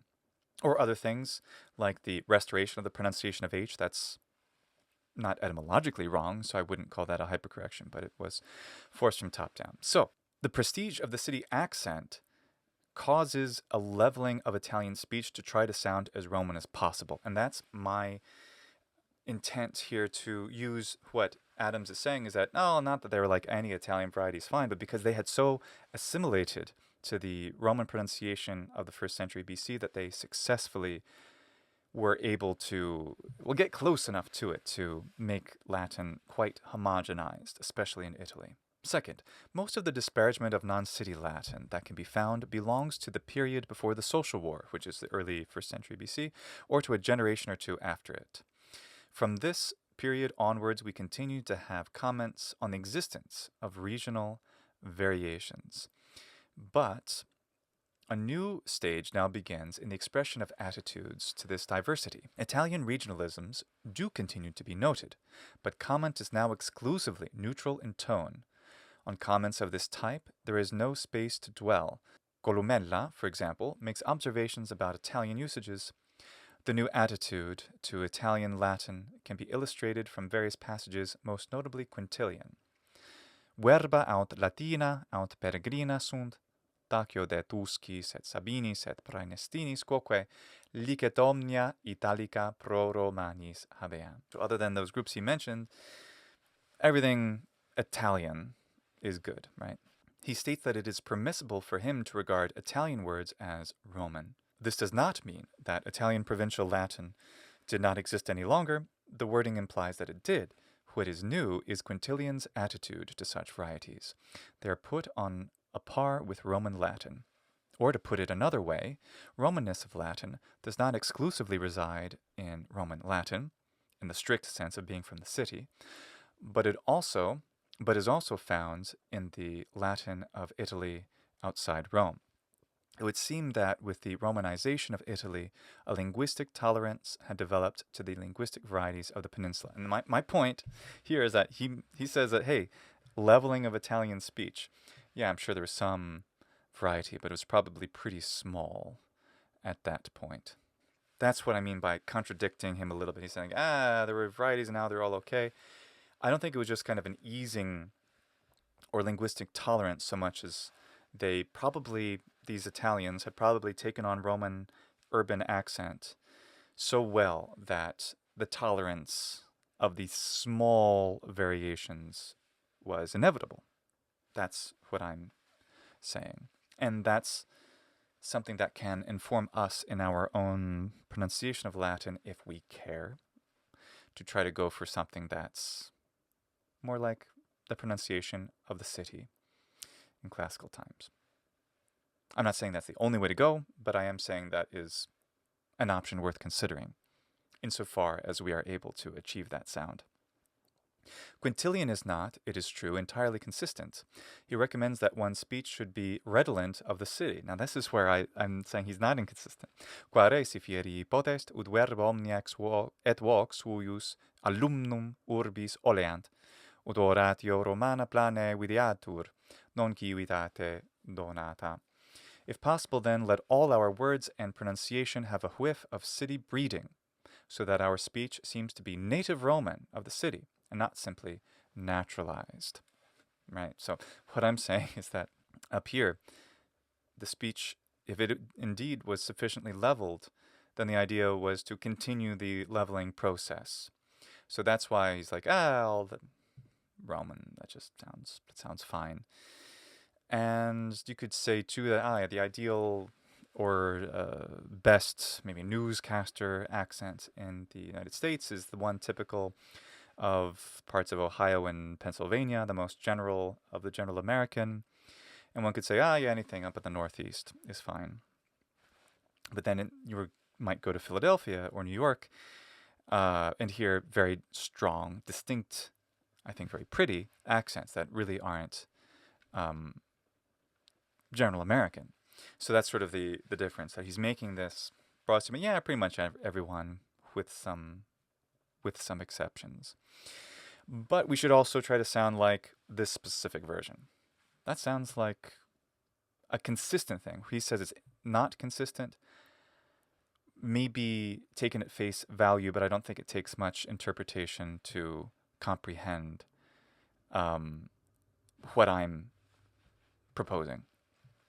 The language and attitude here are suggestive of Cicero, and it is certain that Quintilian was thinking of some of the passages already mentioned. Quintilian's attitudes were more tolerant than those of Cicero, but he was not able to free himself entirely from Cicero's linguistic judgments. For Italian, as distinct from Roman, as by implication the new ideal standard, there is also the evidence of a passage from Statius. Non sermo poenus, non habitus tibi, externa non mens, Italus. Your speech is not Punic, nor your bearing. Your outlook is not foreign. Italian you are, Italian. Here a certain Septimius Severus, an African, is complimented by Statius for his complete Romanization, even in speech. I take sermo poenus here as referring not to the language Punic, but to the African accent in Latin. I think that's a fair idea. But it is noticeable that he is praised not for the specific Romanness of his speech and other attributes, but for their Italianness. Also worth noting is the use of nostri and Julius Romanus. Primo pedatu et secundo ut maximus notat, hodieque nostri per Campaniam sic roguntur. To this day our people speak thus throughout Campania, which seems to imply a certain linguistic solidarity within Italy. Romanness of dialect is thus a fleeting ideal, which seems largely to disappear by the end of the Republic. Even then it conflicted with the ideal of rusticity as morally worthy and old-fashioned. The disappearance of the concept that there was a Roman Latin can be illustrated from the use of the expression lingua romana. If specifically Roman Latin continued into the empire as an ideal standard, one would have expected this expression to mean precisely that, but it does not. In the early imperial period, Romanus applied to language is already a synonym of Latinus. Just as the adjective was early generalized to indicate, for example, a Roman citizen having no physical contact with Rome, so lingua romana was the language which had spread with Roman power, and was not a particular variety of that language restricted to Rome. Suppose this is comparable to koine, right? When Virgil said, cui nomen asilo Romanus oistrum graii uerte revocantes, that the Roman word asilus was the equivalent of the Greek oistrum, he did not mean that the word asilus was confined to Rome, but rather it was Latin as distinct from Greek. It means a gadfly, by the way. This general use of lingua romana is also clear in Velleius Paterculus, in reference to the spread of Latin in Pannonia, or perhaps among auxiliaries recruited in Pannonia, and in Tacitus, in reference to the instruction of British aristocratic youth not only in the Latin language but also in eloquence. Sine ta insignes libros per ora hominum ferantur, isdem quibus lingua romana spatis pervagentur. Let them be on all lips. Let them range abroad over the same spaces as the Roman language. So the Latin language and the Roman language are essentially synonymous at this point. How early? At least as early as the time of Virgil. The question arises whether the expression lingua romana could early refer more narrowly to specifically Roman speech. Quotua Romanae vindex clarissime linguae, sirva loco melius surgere iussa viret, and so forth. So the Romanae linguae vindex is the title given to Cicero, the famous defender of the Roman tongue. As we have seen, he was an advocate of the superiority of Roman Latin, and he may be praised here as a champion of city Latin. But it's probably the Roman tongue as a language of the Imperium Romanum as a whole. I would agree with that. Isidore, later in the 7th century, if I'm not mistaken, talks about 4 completely artificially imagined stages of the Latin language: Prisca, Latina, Romana, and Mixta. So the Prisca would be something like, I guess, the 12 tablets. Latina of the Latins before the Roman Empire, Romana of the Roman Empire, and Mixta post-fall of Roman Western Empire, I believe, something like that. It's, putting into a golden age, a silver age, a bronze age, and an iron age, is sort of the idea there. But there is a distinctive use of sermo romanus lingua romana in Apuleius, which deserves mention. The narrator states that, as a consequence of his stay abroad in Rome, he was able to make money from pleading as a lawyer in the Roman language. Quae re summum peregrinationi meae tribuebat, solacium nec minus etiam victum uberiorem subministrabat, quid ne spiritu faventis eventus quae sticulo forensi nutrito per patrocinia sermonis Romani. This afforded the greatest comfort for my stay abroad in Rome, and furthermore, it provided a richer livelihood. Not surprisingly, since my small profits from pleading at law in the Roman language were nourished by the breeze of favoring success. There is an implicit contrast here between his native Greekness and his use of Latin during a peregrinatio. Sermo Romanus means the language of Rome, Latin, as distinct from Greek, and not the Latin of Rome. There is no suggestion of a Roman dialect. There was a similar usage in his Florida. There, Apuleius refers to a dialogue that he has written in the 2 languages. Greek and Latin are several times contrasted between Severus and Persius. The part in the language of Rome has been given to Severus, that in the language of Athens to Persius. Paulatimque illis severum adjungo, quinterim Romanae linguae partes dedi. Naet Persius quamvis et ipse optime possit, tamen odie vobis Atticis sabat. The circumlocutions are references to the 2 languages, which have already been contrasted, and not to particular dialects. That's an interesting interpretation. I don't fully believe that, because even in Cicero's time, and later, they talk about the prestige of the Attic dialect in the classical Roman period, which is very interesting. So the way that they talk in Athens, they go to Athens to learn rhetoric and to get very good at it and all those things. So I think there's a possibility, at least traditional, a possibility that this is in fact referring to the cities of Athens and Rome, which of course are well diffused. Koine is mostly Attic with very few differences, that it doesn't necessarily have to be something truly different from Attic, especially since Apuleius was contemporary with Lucian, which is the time of the Second Sophistic, where the Attic dialect in literature takes on a more important role than it had in the previous centuries. So, but I generally think he's right, but not that it's exclusive to the idea that it could refer to cities. There is then no clear evidence in the late Roman or early Empire for a marked restrictive use of the adjective Romanus in phrases denoting the Latin of the city of Rome, apart from Quintilian's Oratio Romana discussed above. The spread of Latin represents a form of imperialism. It is not a specific dialect of Latin that is spreading, but rather the Latin language as an instrument of the imperialism of the Roman people. The Romans now have their Imperium Romanum abroad, and so, as was suggested above, their lingua romana extends its sway with the Imperium. Lingua romana must have remained in use as a designation of the Latin language for centuries, as it turns up not only in late grammarians, but also the Council of Tours in 813.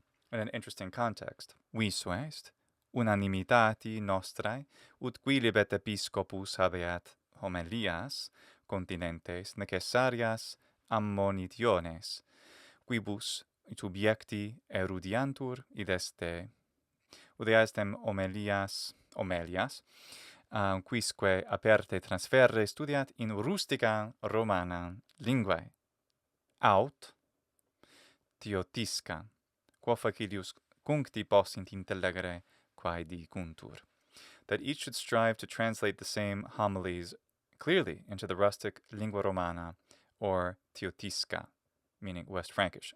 German, this is where Deutsch comes from, if I'm not mistaken. Interesting here, we have out, which normally is used for binary choice in normal Latin, but here it seems to be more like vel in classical Latin, meaning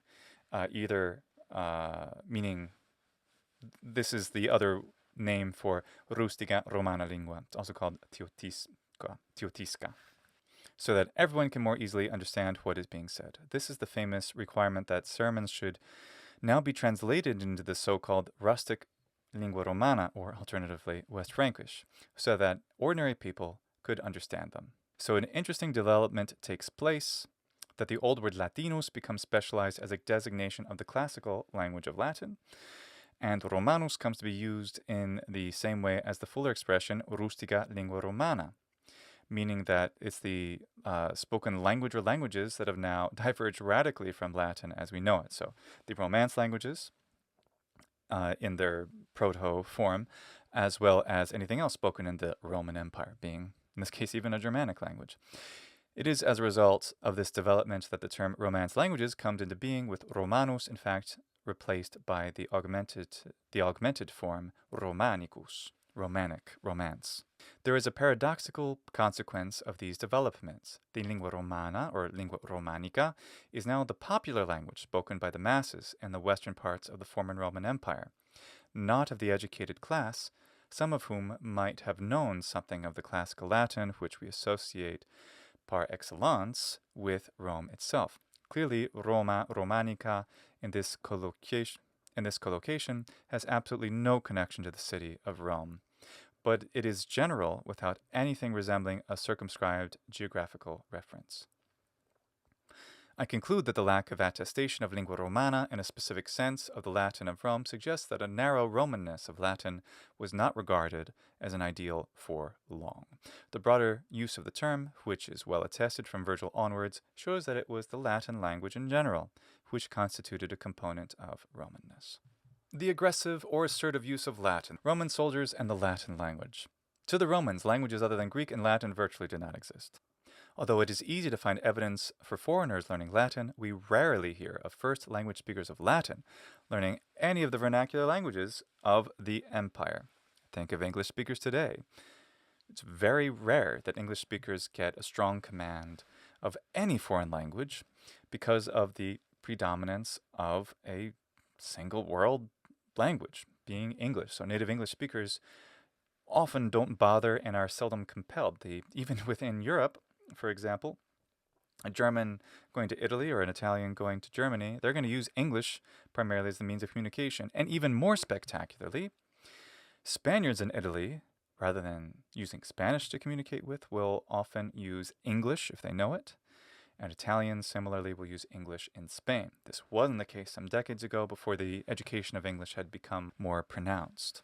So that's pretty weird to me, but of course it makes sense that languages as similar as Spanish and Italian, as much as they could probably get by, but if they both have learned to a competency level, whatever that might be, of English, they'll use that now. So I find that really interesting. And of course, like I said, native speakers of English, we don't really bother learning any other languages, but that's us. And it makes sense. Why would the Romans learn any other language besides Greek? Greek had a cultural significance to them. Gaulish didn't.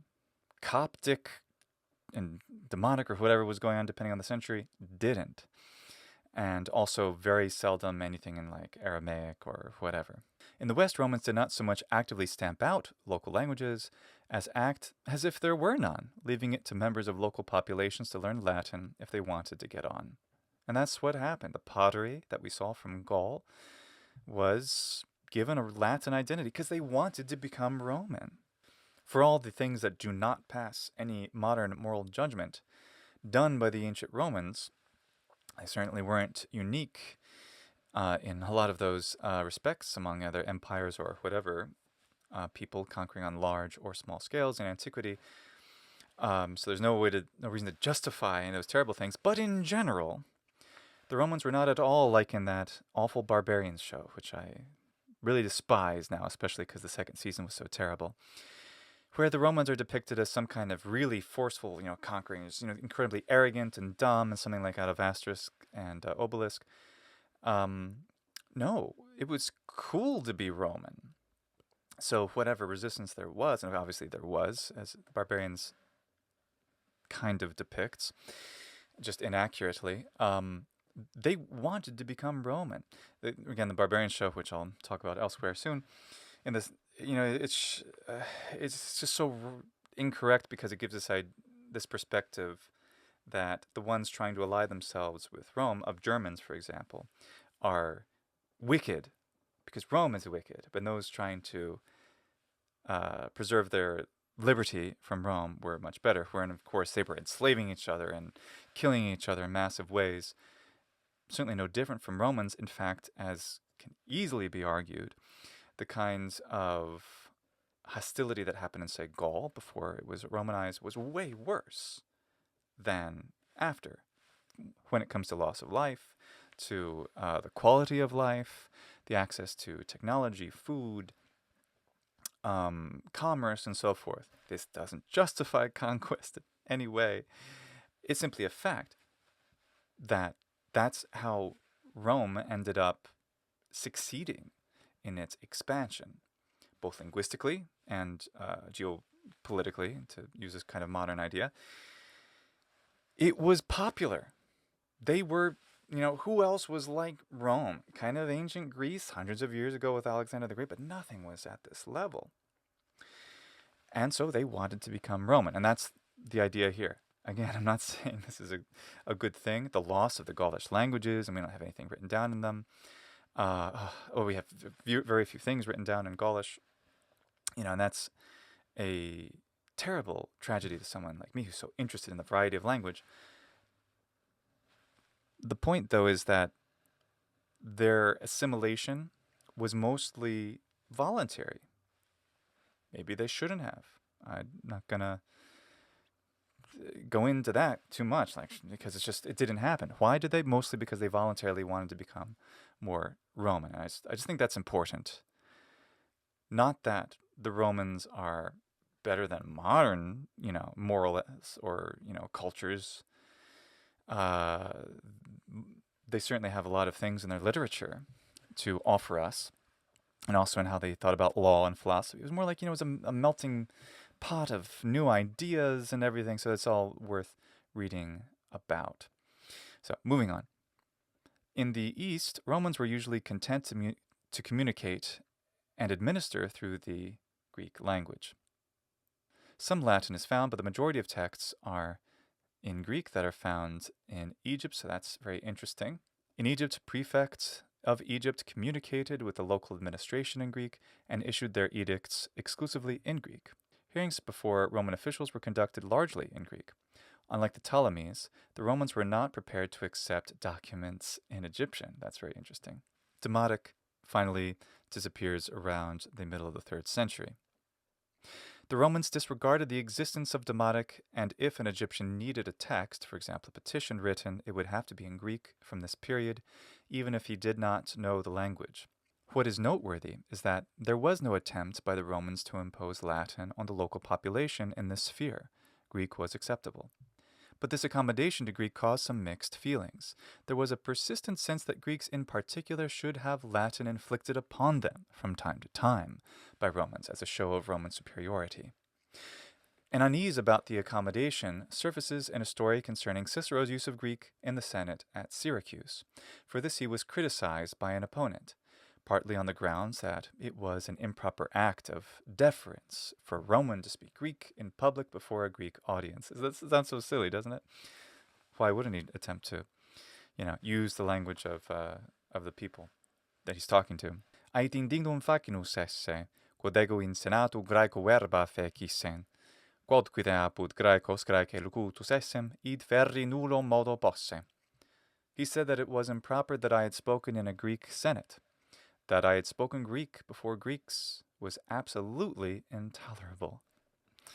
There's evidence that periodically Romans foisted Latin on Greek audience as an aggressive and a symbolic act of Romanness. According to Valerius Maximus, early magistrates, in their zeal to maintain Roman majestas, used only Latin in giving responses to Greeks, and forced them to speak through an interpreter, not only in Rome itself, but also in Greece and Asia. The aim, according to Valerius, was to increase the respect in which the Latin language was held. I like this. Qui netia ipsos linguae volubilitate, qua plurimum valent. That they took away, to force them to discard the volubility, their fluency, which is their greatest asset, and speak through an interpreter. I think that's so funny. The Greeks are famous for being able to speak so well in their eloquent Greek, and then they couldn't do it anymore. What a funny. I think it's been entertaining looking back from so many thousands of years in the future. Latin was not inflicted on Greek systematically as a rigid form of policy, but occasionally when a clear expression of Roman power was felt to be appropriate. Latin speakers were prepared to use their language even when there could be no expectation that the hearers would understand what was being said. Thus, Cato at Athens in 191 BC addressed the crowd in Latin, leaving it to a subordinate to translate the speech into Greek. The Latin will have been largely incomprehensible to the audience, but of symbolic significance. Using Latin was not just using one language rather than another, but making a claim to status or authority. A passage in Apuleius, also found in truncated form in Greek, Lucius or the Ass, eloquently reveals the use to which Latin might be put, ad hoc, in a Greek area to place the hearer at a disadvantage. So, for example, a legionary soldier, probably a centurion, comes upon the market gardener who has possession of the donkey, who is, of course, Lucius, the character, and demands to know in arrogant tones where he is taking the donkey. Quidam miles e legione factus nobis obius superbo atque adroganti sermone percontatur, quorsum vacuum dulcere tassinum. The gardener does not understand Latin, and without replying moves on, ad meos aduc maerore permixtus, et alias Latini sermonis ignarus tacidus praeteribat. For this he is beaten, and moved to say that through ignorance of the language used by the soldier, he could not know what had been said to him. Tunc Hortulanus supplique respondit sermonis ignorantiasse, quid illa diceret scire non posse. The soldier switches into Greek and puts his question again. Apuleius, of course, translates it into Latin, this time using direct speech. Ergo igitur Graece subjiciens miles, ubi inquit ducis asino istum. Although the soldier is bilingual and the confrontation is set in a Greek-speaking part of the empire, and although Hortulanus is a humble local character, who could not have been assumed by the soldier to be a Latin speaker, nevertheless the miles chose to address him in Latin. Significantly, Apuleius describes the form of address as arrogant. The soldier asserts his Roman identity and military authority by inflicting momentarily the language of the imperial power on the peasant. It makes me think that something like this actually happened to Apuleius, since he was a native speaker, certainly more Greek than Latin. Latin was like his forced language, I think. And something like this may have happened to him, or he saw it happen to someone else he knew. It sounds like it was a common enough occurrence to have existed in this time period, so I find it very interesting. It is of particular interest here that the unnamed character is a soldier. Soldiers recruited into the army from isolated parts of the Roman Empire were proud of their acquired Roman identity, and it was felt to be appropriate to express that attribute through the Latin language on occasions.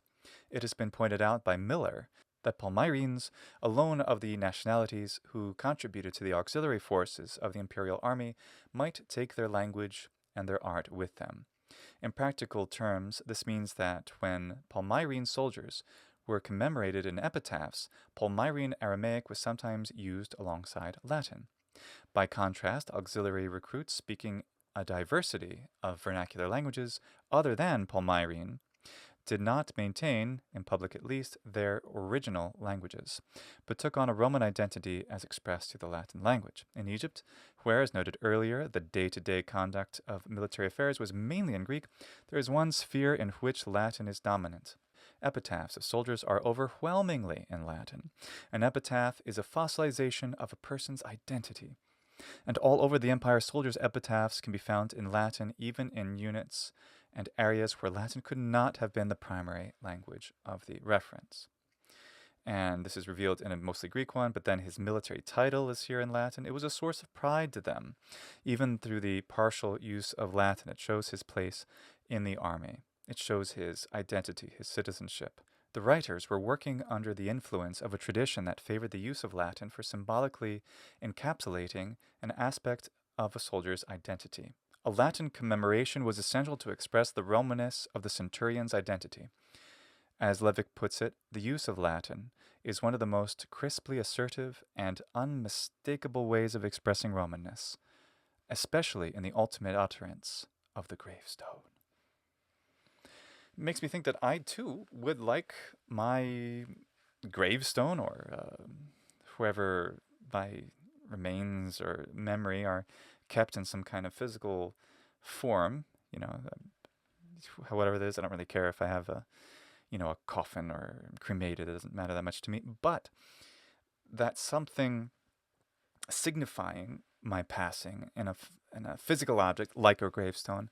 If that were to be marked in Latin, I think I would prefer it rather than English. Maybe bilingual. Trilingual, let's add ancient Greek. And it makes me very happy to be able to communicate so many of my ideas. The few poems I've written with great emotional inspiration, like my feelings, and some of the most important feelings I cherish, I put into Latin. Not easy to find those poems. You'll find them on Instagram if you're really trying to hunt them down because of their personal nature. And I don't also think of myself as very much of a poet, much less in Latin. Nevertheless, I am so glad that some of the things that are most important to me, such as those romantic feelings, are preserved in an idiom, in a language, in a meter which is as eternal as any other that exists on the earth at this time. And so I would also want these symbols of my existence, very permanent ones, bookends, at least the last bookend, to have some bit of Latin on it. So hopefully that's a long way from now. And of course I won't know anything about it except what I put in my will. But it is an interesting consideration. Anyway. The place of Latin in the Roman army is a complicated matter, which cannot be entered into at length here. It will not do simply to assert, as is often done, that Latin was the official language of the army. There are many official documents from the army in Egypt, for example, which are in Greek. It would, however, be true to say that Latin had the potential to symbolize the Romanitas of the institution and its members in appropriate circumstances. In the material just cited, it is the soldiers themselves or members of their families who seek to express a Roman identity to the outside world through the use of the Latin language. Within the army itself, Latin could, under certain circumstances, be insisted on by the military authorities to bring home the fact that this was a Roman institution whatever the native languages of the individual soldiers. For example, there is evidence that stereotyped orders were given in Latin, even in the East and as late as the Byzantine period. Right, all these orders which are given in Latin, even though the books otherwise in Greek. Very interesting that the Roman Latin orders were there in the Roman Empire. Now, this is the other thing. There are two Roman languages. They're Latin and Greek, ancient Greek specifically. I add that codifier, ancient, because modern Greeks, well, they just speak Greek, but it's modern Greek. It's not the same. It's not languages based on Attic. The terminology is confusing. Anyway, Latin and Greek, meaning ancient Greek, are the two languages of the Roman Empire. First, de facto, but the importance of Greek increases. Justinian, of course, his codex is in Latin, and Latin remains the official language of the court, but eventually it becomes Greek. And in any case, the Roman language being identified for Greek exists all the way to the modern day, where the, what's it called, Romaica is the Pontic Greek language. And in some other places you'll find something like that. So the Greeks themselves called themselves Romans, and their language Roman until almost living memory in certain provincial areas. So the idea that, oh no, we're Greeks now, we're not Roman, that's a fairly new idea in Greece. So it's worthy to point that out, that this is all applicable really to the Western Roman Empire, early Western Roman Empire. But after that, Greek becomes so incorporated into the naturalness of what it means to as the Roman identity, that Romanitas becomes synonymous with Graekitas. So it's worthwhile to consider both, I think, certainly from a modern perspective looking back, as both ancient Greek and Latin being important to learn to acquire a sense of the culture of antiquity in the Mediterranean. Some ambiguities, Roman attitudes to Greek and Latin. Oh, look, that's what we was just talking about. From an early period, Romans displayed an ambiguous attitude to the Greek language vis-a-vis their own. On the one hand, for example, Greek syntactic patterns were imitated in the formation of a Latin literary language, in the formation of a Latin literary language, particularly in poetry. Syntactic patterns, more the formulation of the meter, they're so different, but it's fine. But on the other hand, from time to time, an unease emerges about Greek elements in the language. As early as Livius Andronicus, there can be seen an attempt to Latinize some of the divine apparatus of epics. So Musa becomes Kamena, not Musa, which gets borrowed in later. This is, of course, a pre-classical author. Moida is replaced by Morta, Mnemosune by Moneta, and so forth. So Naevius Latinized the nominative form of the name Aeneas, Aenea, instead of Aeneas, which is more Greek-looking. Quintilian, putting words into the mouth of a hypothetical grammarian who is veteroamator, speaks of increasing the power of the Latin language by this process of Latinizing the inflection of Greek names in Latin. Qui netiam laudet virtuteorum, qui potentiorem facere lingua latinam studebant nec alienis egere institutis fatebantur. He would also praise the patriotism of those who attempted to make the Latin language more powerful and did not allow that it needed foreign rules. It is clear from the whole discussion that there was a good deal of debate about the method of inflecting Greek names in Latin, indicative of ongoing concern about the intrusion of Greek elements into Latin. And this is very interesting and important as Latin speakers, because we can use full-on Greek versions of names, or we can Latinize them to some degree, sometimes more than others, like psyche, psyche. If it's borrowed into Latin, is the genitive psyche, or is it psyches? Both are seen. The Latinized forms are seen especially in prose, but poetry tends to have the Greek forms written in Latin letters. not universally and not exclusively, but very frequently. And I do not say that we must speak only in the prose way in Latin.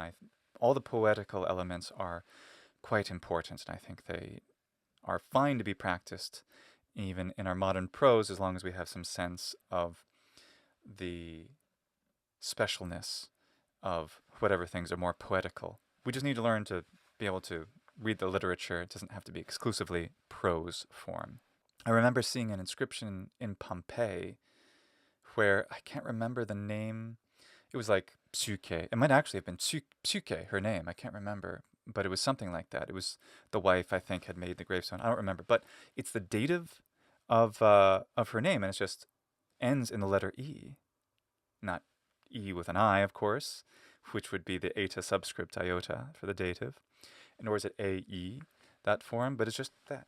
I thought that was really interesting because it shows how there was definitely an occasional usage of the Greek forms even in something more common like an inscription. Tiberius is reported as refusing to allow the use of the word emblema in a senatorial decree and instructing that the foreign word, the vox peregrina, should be replaced by one of our own, nostrate, or if none such was available, by circumlocution. Atquetiam in quodam decreto patrum emblema recitaretur, commutandum gensuit vocem, et pro peregrina nostratem requirenda aut, si non reperiretur, vel pluribus, et per ambitum verborum ren enuntiandum. And when, in a senatorial decree, the word emblema was read out, he recommended that it should be changed, and that instead of the foreign term, one of our own should be sought. Or if such could not be found, that the thing should be expressed by several words or by a circumlocution. I stress here the use of nostras, this adjective meaning of ours.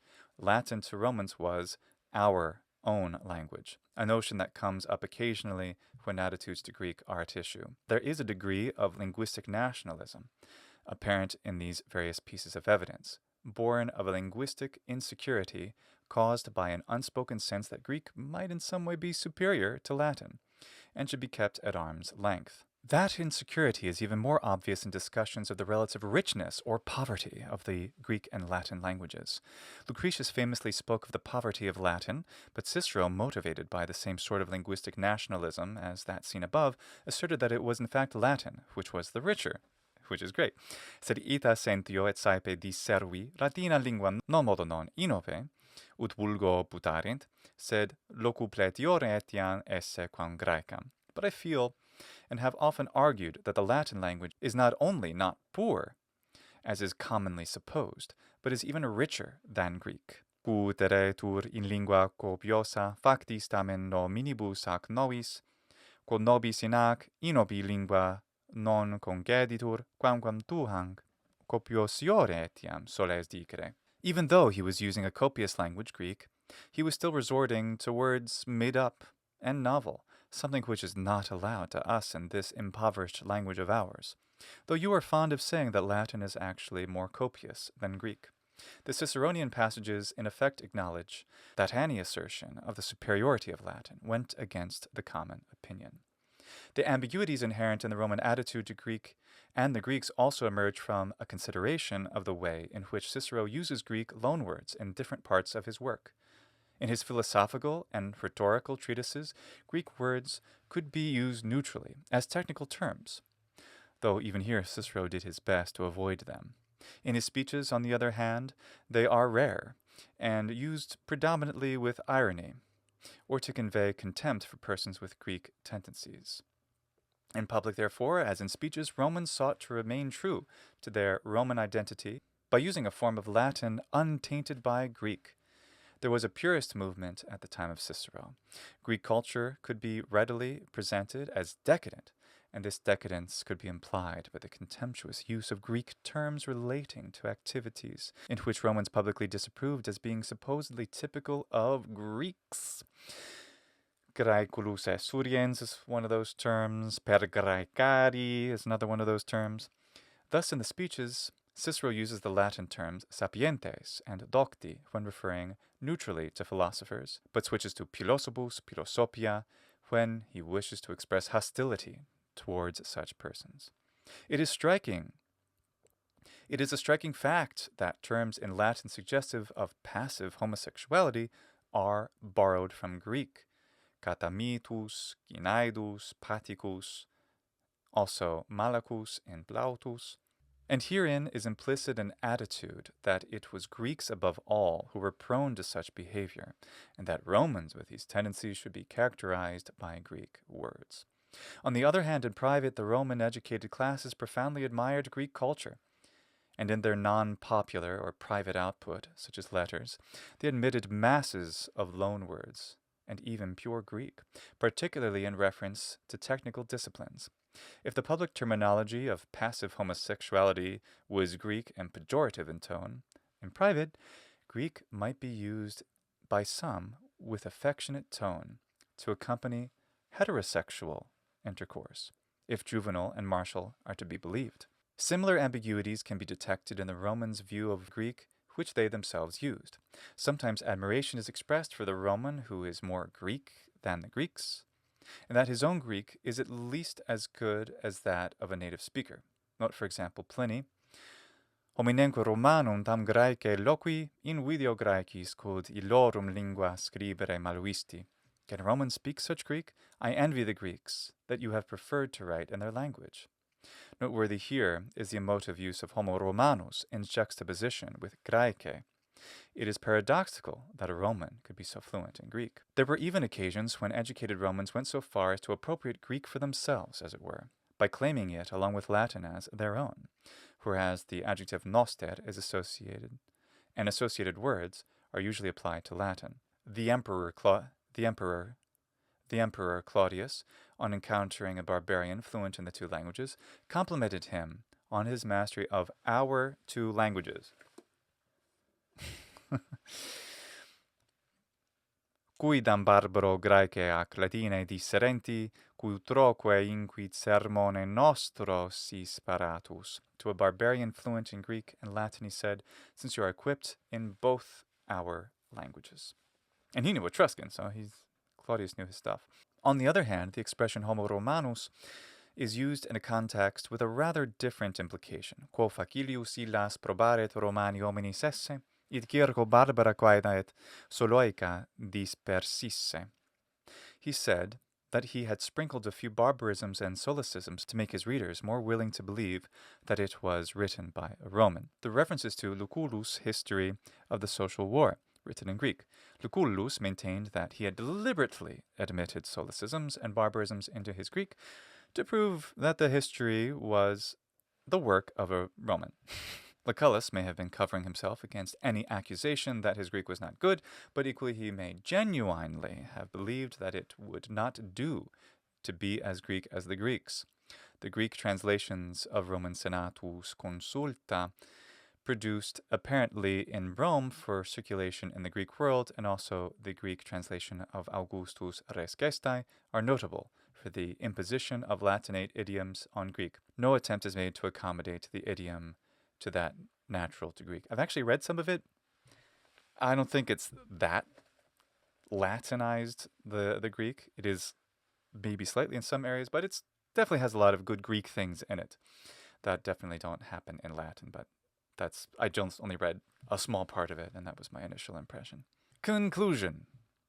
Finally, only in a loose sense did the Romans have linguistic policies, and one will look in vain for any explicit formulations. Different linguistic behavior can be detected in different parts of the empire, and the variations must have been the product of at least some debate. Foreign languages other than Greek were disregarded all over the empire. One fellow took a speaker of Greek into an Aramaic-speaking world because he only spoke Latin. The assumption was made by the party that they could get by in Greek. Aramaic, in their eyes, might not have existed, never mind that it was the predominating language in the region, and of the holy man himself. In the western provinces, this attitude of indifference to vernacular languages had no serious consequences for the Romans because Latin had high status among local elites, both within Italy, witness the story about Cumae in 180 BC, and in nearby provinces such as Gaul. The locals themselves were therefore moved to take the initiative in learning the language, and the Romans simply had no need to enforce any form of strict linguistic policy. What the Romans probably did in the West was to make available instruction in Latin literary practices, as is suggested by the survival of numerous texts in vernacular languages, for example, Etruscan, Gaulish, Venetic, and Punic, written in the Latin script, and making use of Latin numerals. The fact that these writers were writing their own languages in this way implies that no aggressive attempt was being made by the Romans to stamp out the local languages, but instruction in Latin literacy must have been accompanied by instruction in Latin itself, because primary speakers of Latin are unlikely to have taught locals how to write their own native languages in Latin letters. It was prestige which they granted Latin, as can be seen in the choice of that language for the maker's stamps, which would lead to the death of Gaulish. They just weren't interested anymore. They kept Latinizing, Romanizing themselves, and that was the consequence. A great tragedy to us, certainly in modern times, because we don't have that diversity of language. Very little of the culture remains for us to study. So that is a great poverty we have to endure. But it was less imposed upon them than it was something they just did until it was gone.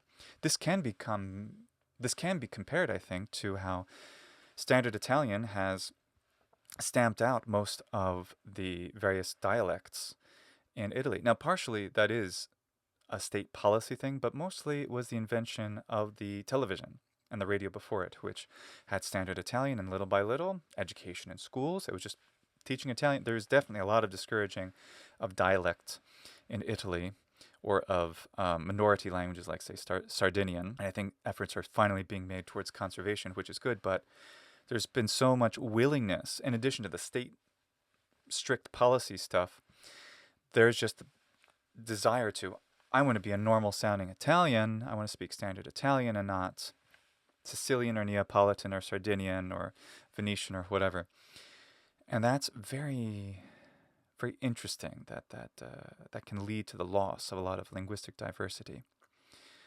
There is a lot of importance of having a single common language for a country, so I'm not saying that's bad either, but I like the variety, and I want it all. I want my cake and to eat it too. I want the infinite and immortal prestige of Latin, but I also want every other variety of Latin and of all the other languages that Latin ended up overpowering. Greek speakers in particular traditionally esteemed their own language, and that attitude will have prevented widespread language shift. That esteem is still there. Here Roman pragmatism prevailed. They had a long and intimate association with Greek, and found it no difficulty to use Greek as a lingua franca in the administration not only of the empire itself, but even the Roman army. Military writings that have survived from the East are predominantly in Greek. Very interesting. But there are complications to this picture. Romans worried about the possible poverty of Latin compared with Greek, and were unhappy about giving way to Greeks linguistically by using Greek rather than Latin in formal public exchanges with Greek speakers. Hence there arose what I have called an assertive or aggressive use of Latin. Many Roman citizens did not speak Latin, particularly no doubt after AD 212, following the enfranchisement of the free inhabitants of the whole empire by Caracalla, hence the Aurelian name everywhere. There are numerous legal documents from Egypt that have the Latin and the Greek. Nevertheless, we have seen signs of an expectation that citizens should learn the language, and Latin was obligatory in certain types of documents concerning citizens and citizenship, birth certificates, wills, and even the gravestones. Finally, we saw a passing stage in which a Roman identity in the literal sense of the term was marked by the ability to speak a form of Latin which was distinctive of the city itself. In this period, outsiders were not merely Greeks and speakers of vernacular languages, but even Latin speakers from outside the city with provincial accents. Soon, though, the Roman language, lingua romana, came to embrace all varieties of Latin. The Roman soldier in Apuleius will have symbolized his Roman identity by the choice of Latin, whatever the accent he used. J.N. Adams. So what else can we draw from this? Many of us today speak Latin. And the way that we speak Latin is often informed deliberately, consciously, by syntactical vocabulary usages of the classical Latin language, as well it should be, and also those of us who like classical pronunciation to use that pronunciation. Okay, so we can definitely infer that if Latin is connected with Romanitas, and it is, that the accent we should go for is something of a certain authenticity. All of this seems to reinforce what we already do, what has been traditional. The impact, this powerful cultural impact of that classical period made that the Latin, the standard Latin language, which, we leap over that Vulgate Latin, it becomes the standard again quite cleanly under Charlemagne. If you've seen my Immortal Language video, you should, I think, because it talks about the creation of Latin by killing it and making it immortal. Watch the video, you'll know what I mean. And this allows us to express ourselves in Latin in an immortal way. We get to permanently have our thoughts and feelings recorded either video, audio, writing, best of all, in a language with a very singular idiom that forever will be comprehensible to people hereafter, as long as people learn Latin, and I think they will, only in greater numbers, maybe not per capita, but in actual number of individuals, we will forever be understood in a way that, say, Shakespeare, we have to study how Shakespeare's different from modern English to really get inside his head. And that seems all the more further justified by these conclusions. But what do you think about this Romanitas? There's a lot here, but I'd love to read your comments below. I also strongly encourage you to check out these videos, these that are done in the form of live streams, mostly, on the Legio Tertia Decima channel. So please go subscribe, of course, and go check it out, including the discussion with Chris Davis, who joins us in this one in episode 87, joins me and Andrea. And we've been talking in several episodes about Romanitas and these three you see here, in particular, specifically about this paper. Because if we want to talk about the notion that, there are modern people who are more descended from the ancient Romans, who are more Roman than others, then we certainly have to understand what Romanness is in antiquity. So thanks so much for watching. Really appreciate it. And valete.